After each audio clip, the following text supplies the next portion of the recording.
디모데후서 4장 1절에서 8절입니다. 다 같이 자리에 일어나셔서 우리 또 말씀을 읽도록 하겠습니다.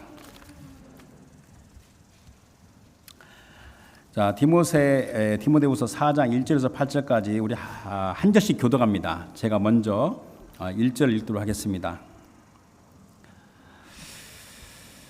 4장 1절 하나님 앞과 살아있는 자와 죽은 자를 심판하실 그리스도 예수 앞에서 그가 나타나실 것과 그의 나라를 두고 엄히 명하노니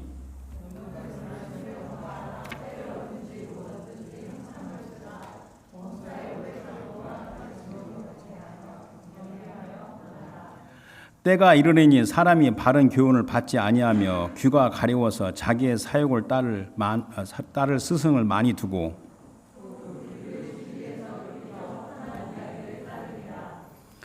그러나 너는 모든 일에 신중하여 고난을 받으며 전도자의 일을 하며 내 직무를 다하라.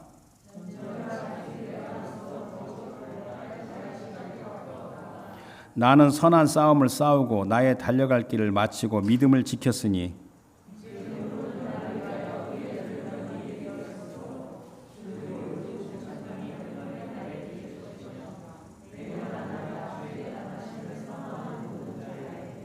아멘. 오늘 요전 2절입니다. 2절 다시 한번 읽겠습니다. 시작. 너는 말씀을 전파하라. 때를 얻든지 못 얻든지 항상 힘쓰라. 범사의 오래 참음과 가르침으로 경책하며 경계하며 권하라. 아멘. 잘해 주시기 바랍니다. 오늘 요절 2절에서 제목이 때를 얻든지 못 얻든지 in season and out of season 이렇게 제목을 붙였습니다. 이 제목이 의미하는 것은 즉 형편과 상황이 되든지 아니 되든지 모든 것이 잘 안 풀리고 짜증이 나며 또한 어디론가 떠나고 싶고 도망하고 싶은 마음이 들더라도 여러분들 그 열왕기상 19장에 보게 되면 우리 선지자 중에 최고의 대표가 엘리야입니다. 선지 엘리야가 그 전에 그 갈멜산에서 대승리를 한 다음에 이세벨의 위협에 탈진 번아웃이 돼서 절망을 하고 도망을 쳤습니다. 그리고 하나님이 사는 호렙에 이르렀을 때 주님께서 엘리야에게 하신 질문이 똑같은 질문이 두 번 반복됩니다. 엘리야야, 내가 어찌하여 여기 있느냐? 그렇게 엘리야한테 주님께서 질문하신 거죠. 그러니까 엘리야는 그 당시에 절망을 했죠. 그리고 자기 할 일이 다 끝났다고 생각한 거죠. 그걸 생각하면서 오늘도 질문이 때를 얻든지 못 얻든지 우리가 한번 생각해 보는 겁니다. 자, 때를 얻든지 못 얻든지 어떻게 해야 되는가 하면 우리가 항상 힘쓰라. NIV에는 be prepared 하고 그 다음에 다른 그 킹제임스 같은 경우는 be ready라고 하는데 이것은 뭐냐면 조건과 상황에 상관이 없이 네 마음의 자세는 항상 준비된 상태로 있어라. 그러니까 적극적이고 긍정적인 자세를 말하는 겁니다.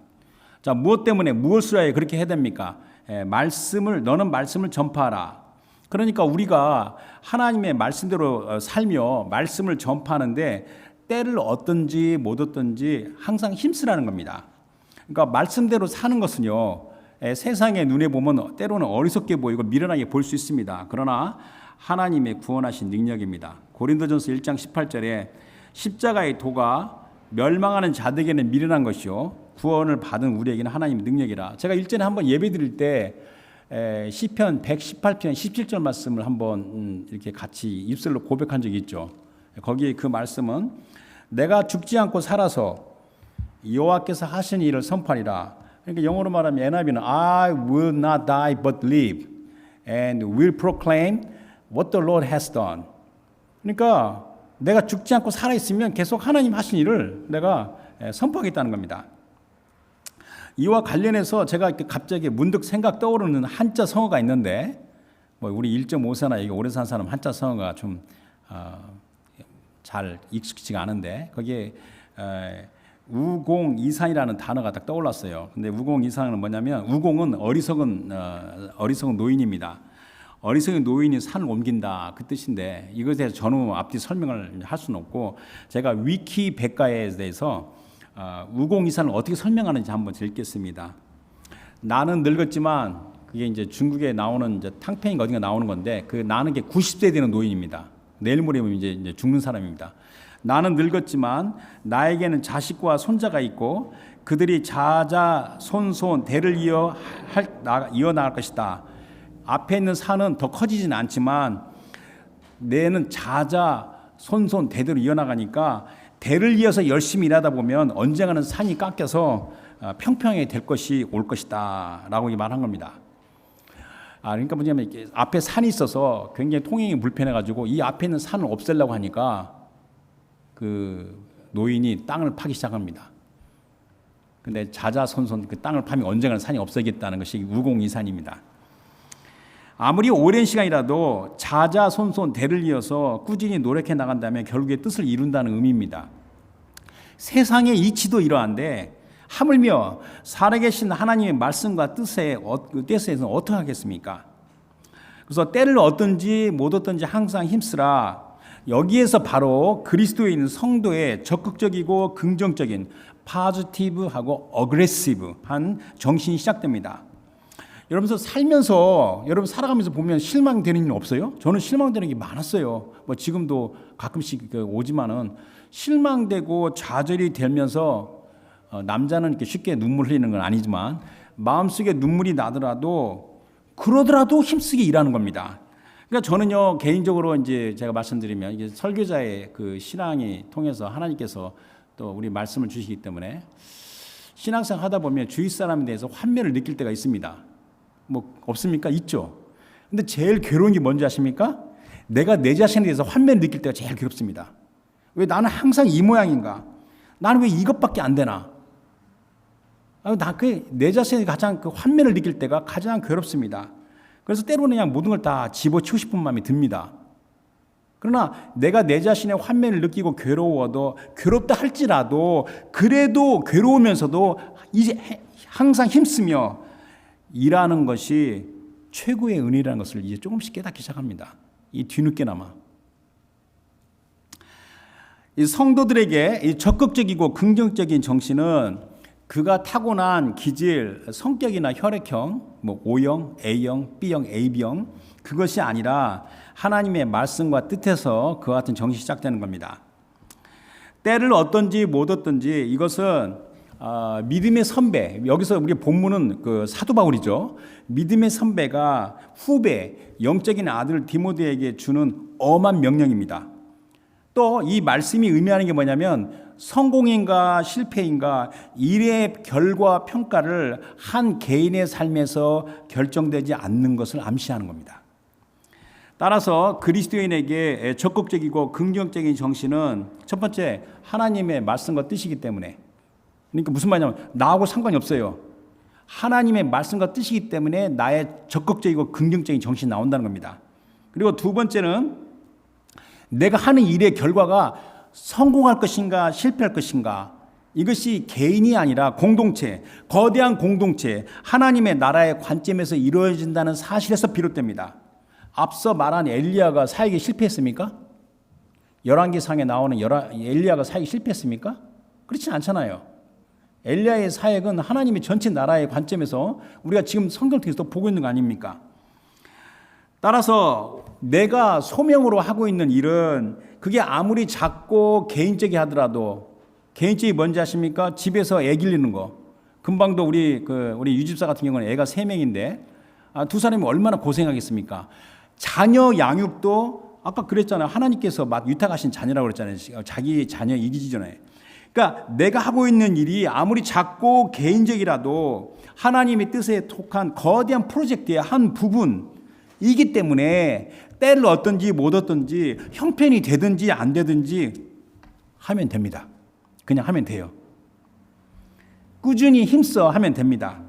자, 이에 대하여 제가 우리 주님의 말씀과 시편 기자의 고백이 교차돼서 나눕니다. 자, 마가복음 9장 41절에 예수님께서 말씀하시기를 누구든지 너희가 그리스도에게 속한 자라 하여 물 한 그릇이라도 주면 내가 진실로 너에게 이르노니 그가 결코 상을 잃지 아니하리라. 그 다음에 시편 기자의 고백 73편 26절에 아삽의 그 자기의 어리석음을 고백하면서 내 육체와 마음은 쇠약하나 하나님은 내 마음의 반석이시요 영원한 분기시라 my portion forever. 그러니까 내 육체는 쇠약해요. 마음도 쇠약해요. 그러나 하나님은 나의 영원한 반석이시다. 자, 신구약 성경에서 믿음에 관한 그 책과 장, 소위 믿음장으로 알려지는 것은 어디입니까? 그러면 히브리서 11장이라는 거 다 금방 나와야 되죠.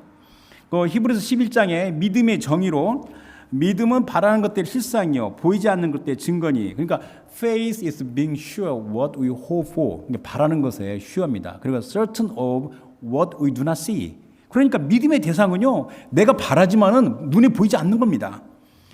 또 믿음의 중요성에 대해서 히브리서 11장 6절에 믿음이 없이는 하나님을 기쁘시게 하지 못하나니 without faith it is impossible to please God. 하나님을 오히려 괴롭게 하는 겁니다. 믿음이 없으면.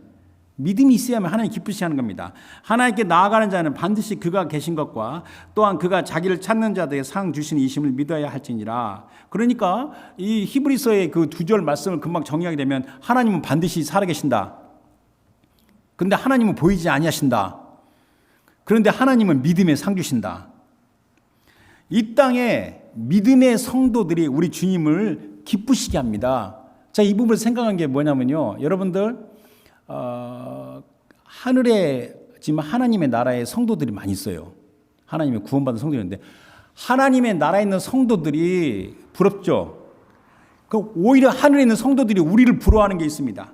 그들이 못하는 게 있습니다. 이미 하늘나라에 들어간 사람은 못하는 게 있습니다.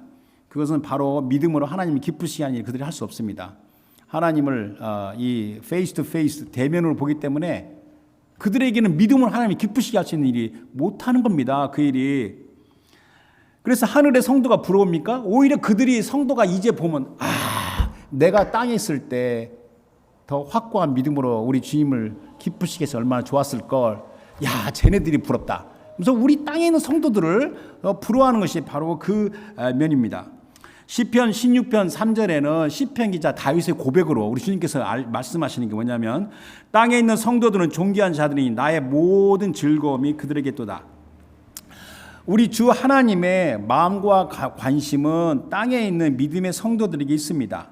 그러므로 여러분 제가 부족하지만 제가 그래도 목회자로서 권면은 뭐냐면 힘들고 어려워도 재미있게 즐겁게 살아라. 아둔하고 연약한 육체의 가운데 매여 있어도 뻔뻔할 정도로 강하고 담대하게 그러나 겸손한 심령으로 살아가라. 성도들은요 때를 얻든지 못 얻든지 자기의 구원의 하나님을 신뢰하며 오히려 용맹을 바랍니다. 무엇으로 용맹을 바랍니까? 믿음으로. 그래서 다니엘서 11장 32절 후반부에 오직 자기의 하나님을 아는 백성을 아까 우리 기도할 때 내 마음의 중심을 견고하게 돼서 매사에 전능하신 주님을 신뢰하게 해달라고 제 기도 제목을 첫 번째 내놨잖아요. 자기 하나님을 아는 백성은 강하여 용맹을 떨치로다. 자, 믿음은요, 제가 이제 원어를 제가 이렇게 강조하는 게 아니라 히브리서에서 이 믿음이라고 하는 에무나라고 말하는데 에무나는 거기에 에메트는 진실하다. 그 다음에 아멘도 거기서 나온 겁니다. 그러니까 히브리 단어에서 이 에무나는요, 믿음은 신뢰성과 충성을 말하는 겁니다. 또 신약 성경의 헬라어의 믿음은 피스티스인데 이 피스티스는 믿음과 충성, 그러니까 충성도 피스티스고 믿음도 피스티스입니다. 그러니까 히브리어와 헬라어의 믿음을 가리키는 단어는 가리키는 게 뭐냐면요, 믿음은요 행동입니다. 행동. 그래서 faith is action. 그래서 믿음은 행동입니다. 하나님의 말씀과 충성하는 삶입니다. 그러니까 하박국 2장 4절 후반부에 의인은 그의 믿음으로 말미암아 살리라. 이 말씀이 히브리서 11장이 시작이 바로 그 앞에 히브리서 10장 38절에 언급한 거예요. 그러나 신약 성경에 이게 3번이나 언급한 겁니다. 자, 의인은 그의 믿음으로 말미암아 살리라. 그러니까 믿음이 뭐냐고요? 믿음은 삶 그 자체예요. 따라서 믿는다는 것은 또는 믿음을 가진다는 것은 하나님의 말씀에 따라 그대로 살아가는 거예요. 행하는 겁니다. 한번 저를 따라서 한번 고백해 주세요. 입술로 고백해 주세요. 자, 믿는다는 것은 또는 믿음을 가진다는 것은 하나님의 말씀에 따라 그대로 행함이다. 그래서 영어로 해주면 우리 젊은 사람이어서 believing or having faith is just simply acting according to the word of God, as if the word of God is so. 그러니까 우리가 믿음을 갖고 믿음을 산다는 것은 어떻게 하냐면 때를 얻든지 못 얻든지 그렇게 믿음으로 나아가는 믿음의 선조들의 이야기가 성경에 아주 가득 찹니다. 그들의 모습에 대해서 히브리서 11장 또 이렇게 표현합니다. 히브리서 11장 13절 39절 읽겠습니다. 13절에 자, 이 사람들은 다 믿음을 따라 죽었으며 약속을 받지 못하였을 때 그들은 멀리서 본 겁니다. 여러분들 우리가 믿음이란 건 뭐냐면요, 실체가 있어요. 눈에 보이지 않지만 멀리서 보는 겁니다. 멀리서 보고 환영하며 또 땅에서는 외국인과 나그네를 증언하였으니 바로 13절에 그랬지만 똑같은 히브리서 11장 39절에 뭐라고 말했냐면 이 사람들은 다 믿음으로 말미암아 증거를 받았으나 이 증거를 받다는 무슨 말이냐면 하나님께서 인정하셨다는 겁니다. gained approval, 받았으나 약속된 것을 받지 못하였으니. 근데 이와 같은 믿음은요, 아까 제가 믿음의 선조를 얘기했지만, 자, 믿음의 특성은 대를 이어서 이어가는 겁니다. 대를 이어서 나가는 겁니다. 즉, 믿음은 대를 이어서 전수되고 실행됩니다. 그래서 오늘 유아세례도 그 중에 하나 예입니다. 현대의 개인주의, 이기적이고 인본주의 생각은요, 믿음의 전통의 소중함을 결코 이해하지 못합니다. 자, 사도 바울은요, 우리 믿음의 선조 중에서 가장 중요한 인물입니다. 그의 신앙은 영적인 아들 디모데에게 또 뿐만 아니라 현대를 사랑하는 우리에게 전해지고 있습니다. 여러분들 사도 바울의 중요성을 제가 언급할 필요가 없습니다. 사도 바울은 신약성경의 3분의 1 이상을 거의 쓴 사람이고, 그러니까 그가 회심한 후에 그리스도 예수의 사도로서 교회를 위하여 온갖 고난과 핍박에도 온 마음으로 믿음과 충성의 삶을 살았던 삶입니다. 이 사도 바울이 회심하는 장면이 사도행전 9장에 나오는데, 사도행전 9장에 그 아나니아라는 제자에게 우리 주님이 나타나서 주께서 이르시되 가라, 이 사람은 내 이름을 이방인과 임금들과 이스라엘 자손들에 위하여 전하기 위하여 택한 나의 그릇이다. 그가 내 이름을 위하여 얼마나 고난을 받아야 할 것을 내가 그에게 보이리라, 이렇게 말씀하셨어요. 그런데 자, 디모데 전서 그 앞에 디모데 후서 앞에 디모데 전서인데, 디모데 전서 1장 12절 13절에는 바울이 그 영적 아들 디모데에게 이렇게 고백합니다. 12절에 나를 능하게 하신 그리스도 예수 우리 주께 내가 감사함은 나를 충성되이 여겨 내게 직분을 맡기심이니. 여러분들에게 성도와 직분을 맡기신 것은 우리가 감사의 제목입니다. 13절에 내가 전에는 비방자요 박해자요 폭행자였으나 도리어 궁유를 입은 것은 내가 믿지 아니할 때 알지 못하고 행하였습니다. 그러니까 바울은 때를 얻든지 못 얻든지 충성했습니다. 그냥 우리가 사도 바울 없이 그리스도 교회를 생각할 수가 없어요. 그 정도로 사도 바울은 주님께서 사용하신 일꾼입니다. 자, 이제 사도 바울이 사역을 다 거의 마치고 이제 그 사도 바울의 인생의 끝에 와 있습니다. 이 세상의 삶의 끝에 와 있는 바울의 유언적인 고백과 선언이 바로 오늘 본문입니다. 디모데후서 4장은 바울의 제일 마지막 글입니다. 그래서 6절을 먼저 보도록 하겠습니다. 디모데후서 4장 6절에 자, 전제와 같이 내가 벌써 부어지고 나의 떠날 시각이 가까웠도다. 자, 전제와 같이 내가 부어지고 이렇게 고백한 것은 사도 바울은 이제 내가 할 일을 다 했으나 이제 남은 게 하나가 있다. 그것은 자기 자신의 죽음입니다. 단순한 죽음이 아니라 희생 제사의 제물로, 우리가 민수기 15장에 보게 되면 그 번제가 나오고 소제가 나오고 제일 마지막에 전제가 나와요. 그 전제는 뭐냐면 포도주의 3분의 1 흰 그만큼 분량을 이렇게 붓는 겁니다. 그러니까 번제, 소제, 전제에 제일 마지막으로 붓는 겁니다. 자, 그 말은 무슨 말이냐면 자신의 죽음이 순교의 죽음일 것을 바울은 말하고 있는 겁니다. 로마는 그 사도 바울 시 당시에 바벨론의 세상 나라를 가리키는 겁니다. 바벨론의 최고의 본부가 로마입니다. 그 로마에서 베드로와 바울은 순교했습니다. 베드로는 십자가에 거꾸로 매달려 죽었고, 바울은 로마의 시민권자이기 때문에 도끼로 참수를 당했습니다. 바울의 순교 장소는 그 당시에 로마 시내 교회인데 현재 로마 시내의 번화가라고 이야기하더라고요. 인터넷 찾아보니까. 그래서 한번 로마 갈 일 있으면 한번 거기를 들리고 싶은 마음이 듭니다.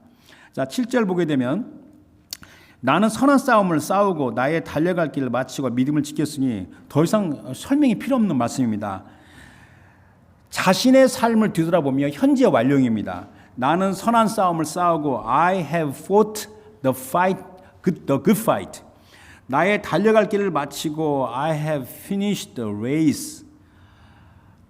믿음을 지켰으니 I have kept the faith.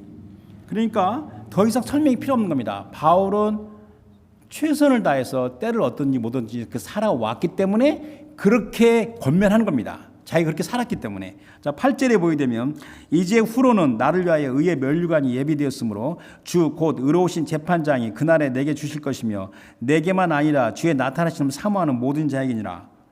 자, 이번 8절에 의의 면류관이 예비되었으므로가 이게 우리는 과거형으로 되어 있는데 이게 헬라에서는 현재형입니다.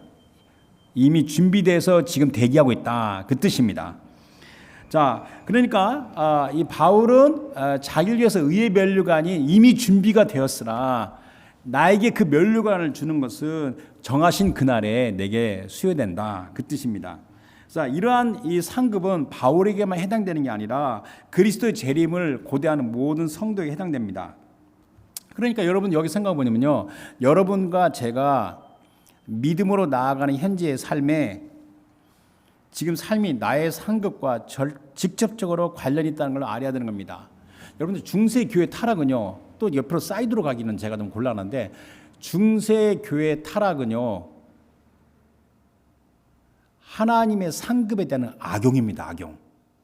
그래서 면죄부를 팔아가지고 이 재정적으로도 그 부패가 일어난 건데, 그러니까 문제는 뭐냐면요, 교회가 타락이기 때문에 그걸 잘못 말했기 때문에 그거에 대해서 사람들이 굉장히 반발해가지고 반대로 생각해요. 그럼 그렇지 않습니다. 원칙은 뭐냐면 현재 우리의 삶은 우리의 상급과 직접적으로 관련되어 있습니다. 그리고 그렇지만은 나를 위해서 예비된 상급은 준비가 돼가지만은 의로우신 재판장이 나타나는 그날에 내게 수여된다는 겁니다. 그리고 그리스도의 재림을 고대하는 자가 누구입니까 하면 바울이 사랑하는 영적 아들에게 명령한 대로 때를 얻든지 못 얻든지 항상 힘쓰는 자들입니다. 하나님의 앞에서는 성도들 중에서 작은 자는 하나도 없습니다.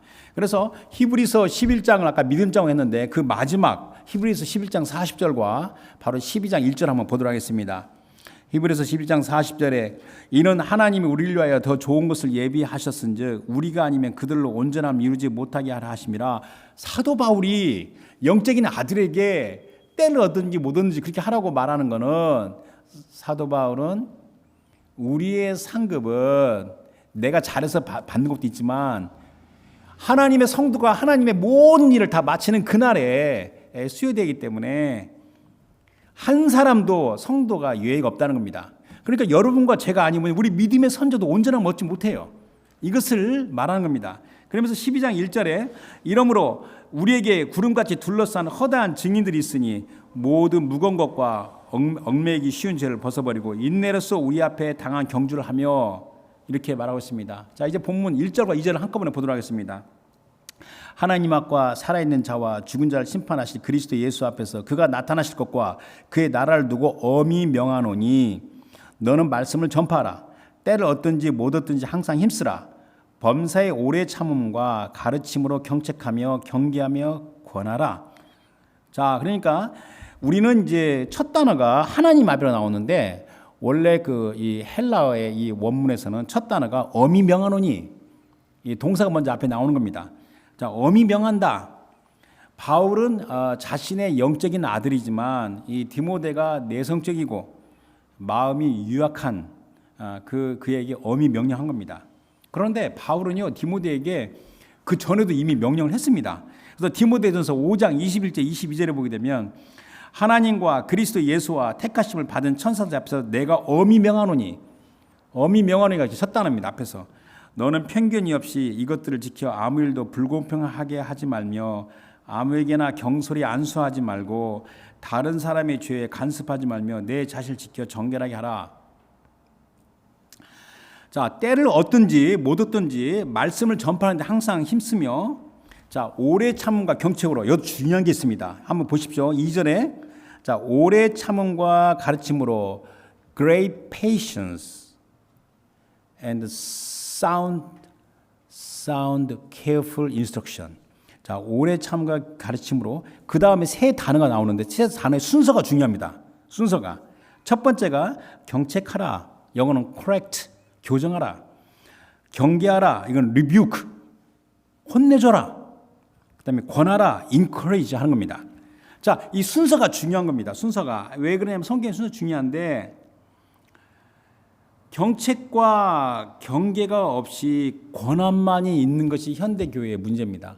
여러분 현대 교회는요, 우리가 신앙생활 하다가 당신 이거 잘못됐습니다. 이걸 교정하십시오.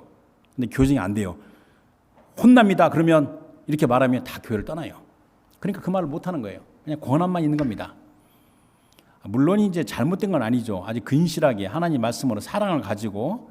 그러니까 경책과 경계가 없이 권한만 있으면요, 사람 중심이 아니라 사람 중심이 돼가지고 인본주의로 가버립니다. 그래서 이 바울은 그 디모데에게 경책하라, 경계하라, 그리고 권하라 이렇게 했습니다. 그래서 경책과 경계가 있고 그 다음에 권함이 있는 겁니다. 그래서 여러분이 진실로 하나님께 위로를 받고 싶으면 또 형제 자매에게 정말 사랑의 위로를 받고 싶으면 자, 우리 사랑합니다. 우리 서로 위로합시다. 거기만 그치지 말고 내가 뭐가 잘못됐는지 내게 가르쳐 주십시오. 내가 잘못된 부분이 있으면 제가 깨닫지만 저를 좀 가르쳐 주십시오. 그게 먼저 선행되는 겁니다. 그게 선행이 되면서 권함을 받는 겁니다. 당시 로마 황제의 숭배를 강요하며 그리스도를 박해하는 상황에서 때를 얻든지 못 얻든지는 조건과 상황에 굴하지 않고 적극적이고 긍정적인 자세로, 그 다음에 두 번째 아까 앞에서 말했지만 일의 성패에 상관없이 힘써 일하라. 그렇게 행하는 근본 이유는 우리 주님께서 나타나실 것과 하나님의 나라, 그러니까 우리 주님의 나라가 임하는 건데 더 이상 내 삶 가운데 슬픔과 눈물, 아픔과 고통, 저주가 없는 약속의 말씀이 있기 때문에 그렇습니다. 그래서 이 관련해서 계시록 21장 3절 4절 말씀 보도록 하겠습니다. 내가 들으니 보좌에서 큰 음성이 나서 이르되 보라, 하나님의 장막이 사람들과 함께 있음에 하나님이 그들과 함께 계시리니 그들은 하나님의 백성이 되고 하나님의 친히 그들과 함께 계셔서 모든 눈물을 그 눈에서 닦아주시니 다시는 사망이 없고 애통하는 것이나 곡하는 것이나 아픈 것이 다시 있지 아니하리니 처음 것들이 다 지나갔습니다라.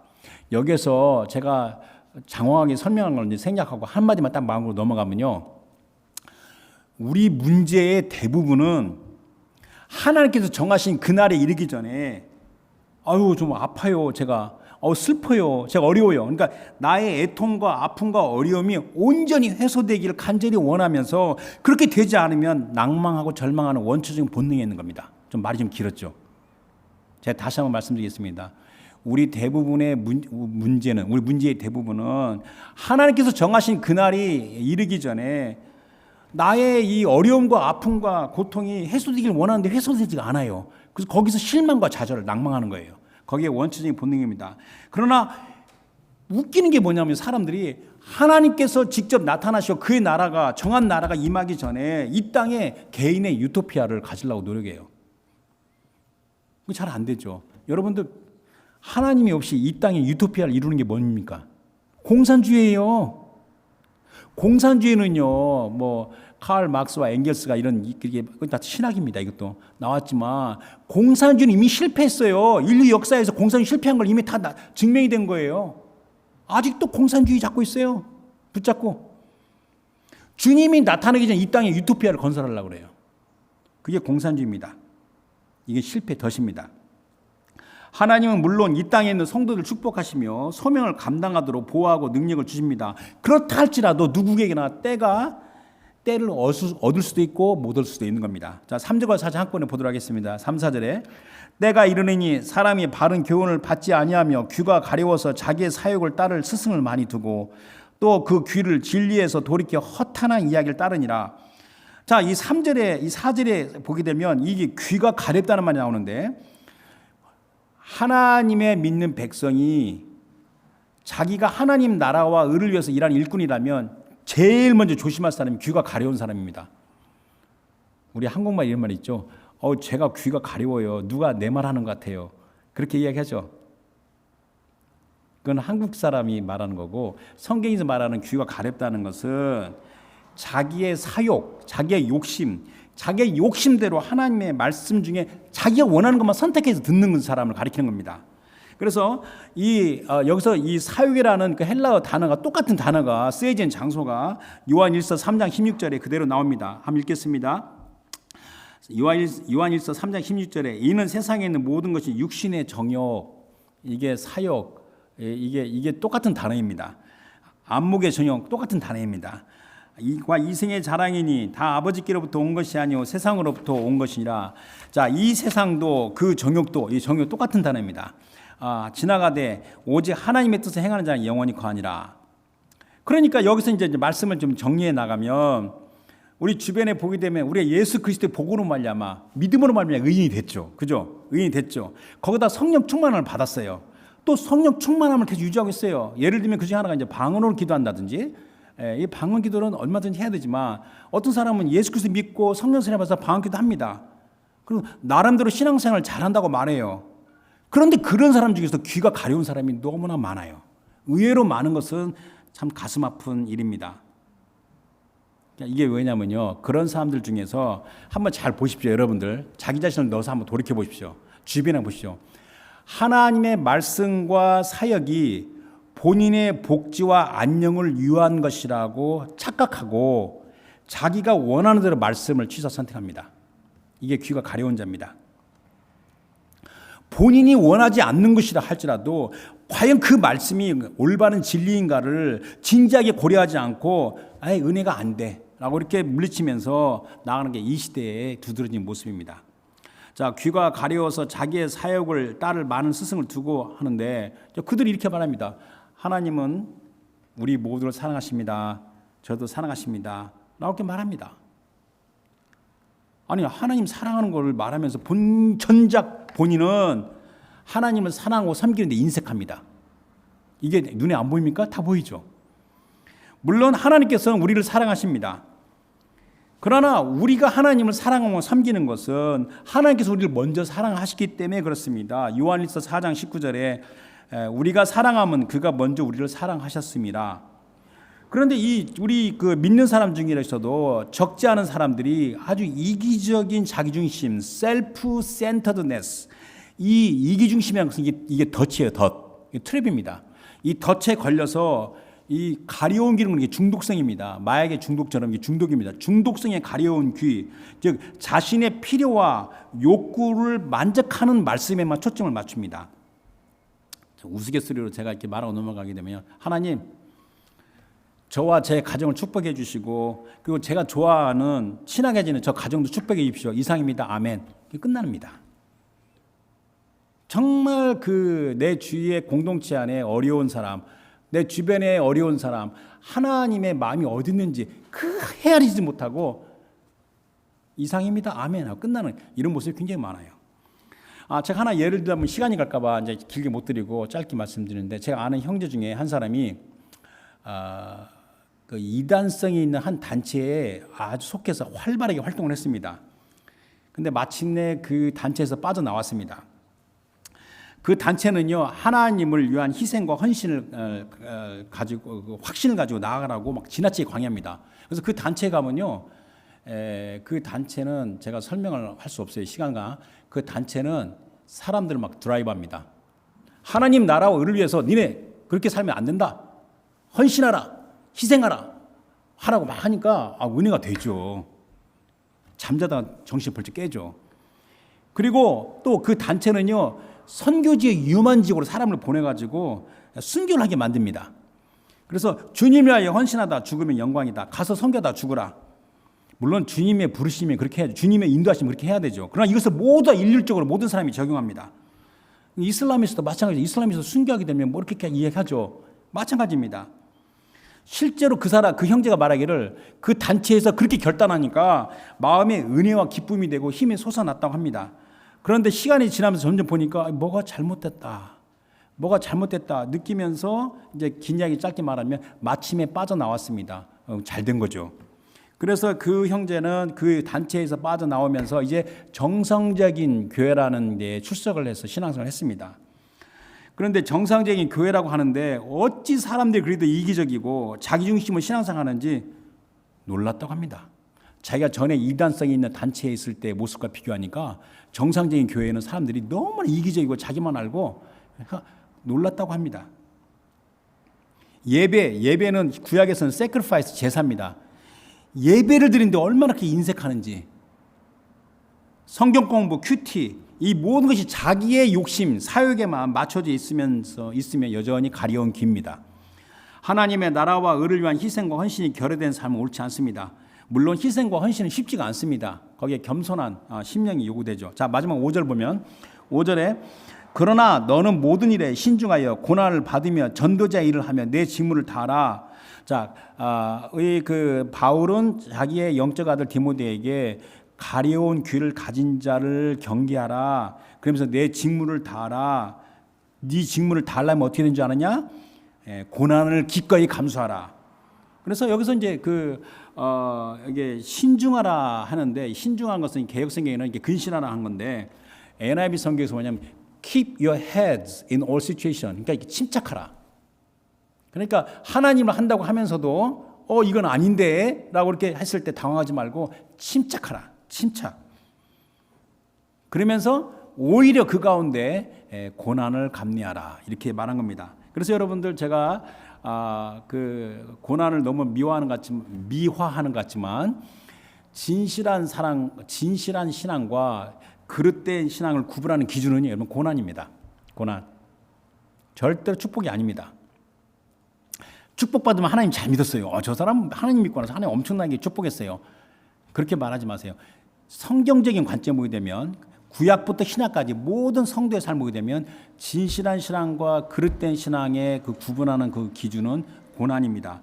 하나님을 위하여 고난을 기꺼이 감내하는 정신. 그 사람이 아무리 잘 먹고 잘 살아도 바로 이 점을 디모데에게 강조한 겁니다. 그래서 디모데후서가 그걸 굉장히 강조하는데 디모데후서 1장 8절에는 주를 위하여 갇힌 자 된 나를 부끄러워하지 말고 고난을 받으라 이렇게 이야기했고, 디모데후서 2장 3절에는 이미 뭐라고 하냐면 디모데에게 너는 그리스도 예수의 좋은 병사로 나와 함께 고난을 받으라. 여기서 고난이라는 것은 세상의 고난과 핍박 그것을 가리키는 것보다도 교회 안에서 하나님의 일을 한다고 자신의 직무 감당을 한다고 하면서도 거기에 따르는 어려움과 온갖 불편함입니다. 이것은 다 귀가 가려운 자들로 말미암아 약이 되는 고난입니다. 우리 하나님은요 불꽃 같은 눈으로 모든 것을 우리 머릿속에 헤아리시기 때문에 모든 걸 다 보십니다. 창조주시기 때문에 나의 몸 모든 그 오장육부도 만드신 분인데, 따라서 이제 말씀의 결론입니다. 이 시대의 마지막으로 달려가는 이 현대를 살아가는 성도들에게 주시는 말씀은 귀가 가려운 자들을 시원하게 해준 그 변질된 복음, 예를 들면 번영신학, 예수 잘 믿으면 복되고 잘 살아요. 물론 복을 받습니다. 분명히 그 부인하는 게 아닙니다. 근데 목적이 그게 아니에요. 예수 믿으면 잘 먹고 잘 삽니다. 평안합니다. 그런 변절된 복음을 조심하고 피하고 바른 교훈은 이제 성경 사운드 닥트린인데 이걸만 the whole counsel of God's word, 하나님의 말씀을 빼지 말고 내가 이거는 치고 이거 빼고 하지 말고 whole counsel, 전체를 좌로나 치치지 않고 하나님 말씀 전체에 보는 측면에 따라서 때를 얻든지 못 든지 항상 힘쓰는 거. 자, 이것이 이 시대에 살아가는 성도에게 주신 말씀입니다. 때를 얻든지 못 얻든지를 다른 말로 표현하기 되면 무슨 말이냐면요, 하나님의 말씀을 올바로 신앙하는데 기꺼이 고난을 받으라, 그 뜻입니다. 다시 말했습니다.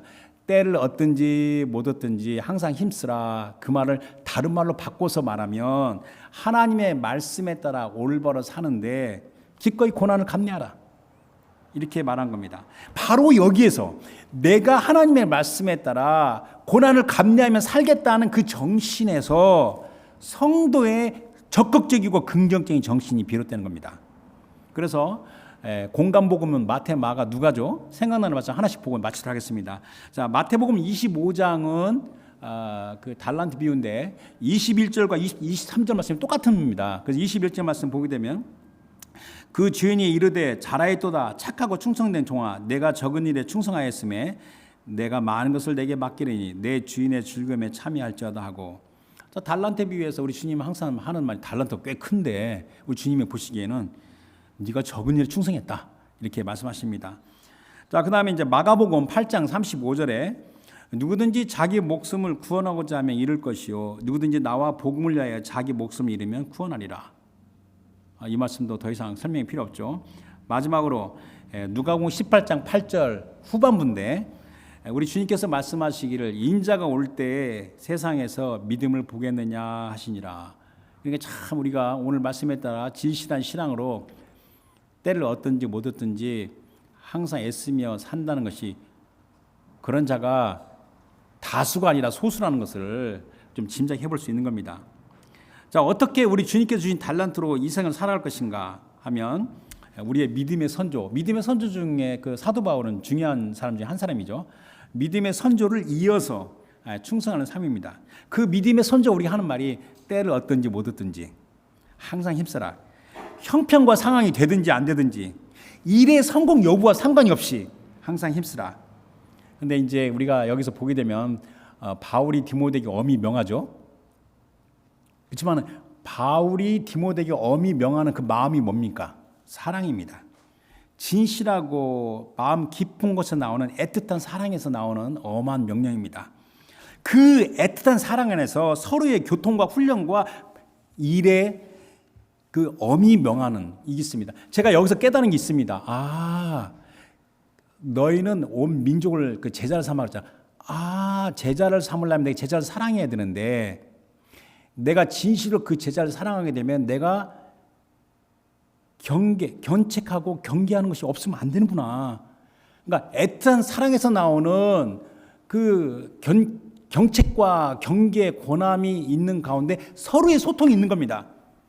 그리고 거기에 서로의 훈련이 있고 거기에 엄히 명하는 게 있는 겁니다. 전능하신 주 하나님을 믿음으로 섬기는데 자기 사역에 초점에 맞춘 가려운 길을 가진 자를 우리가 조심해야 되고 하나님을 사랑하고 그의 백성을 사랑하기 때문에 그들의 연약함과 부족함을 같이 짊어지는 희생과 헌신 이것을 때를 얻든지 못 얻든지 고난으로 기꺼이 내가 감내하겠다라는 마음을 갖는 자 이런 자가 하나님께서 부르시고 그렇게 살기를 하나님께서 지금 말씀하시는 겁니다. 자, 이에 대하여 오늘 우리의 위대한 사도 바울의 유언적 말씀입니다. 그래서 그를 통해서 주신 우리의 말씀입니다. 그래서 때를 얻든지 못 얻든지 주님께서 우리 주신 말씀입니다. 그래서 캐나다 서부장 성도 여러분들은 우리 바울의 그 유언적인 고백이 하나님의 말씀으로 우리에게 지금 주어지고 있는 겁니다. 그래서 때를 얻든지 못 얻든지 매사에 하나님 말씀에 따라 힘쓰는 자가 되기를 주님을 축원합니다. 우리 주신 말씀 상에서 다 같이 기도하겠습니다. 오늘 말씀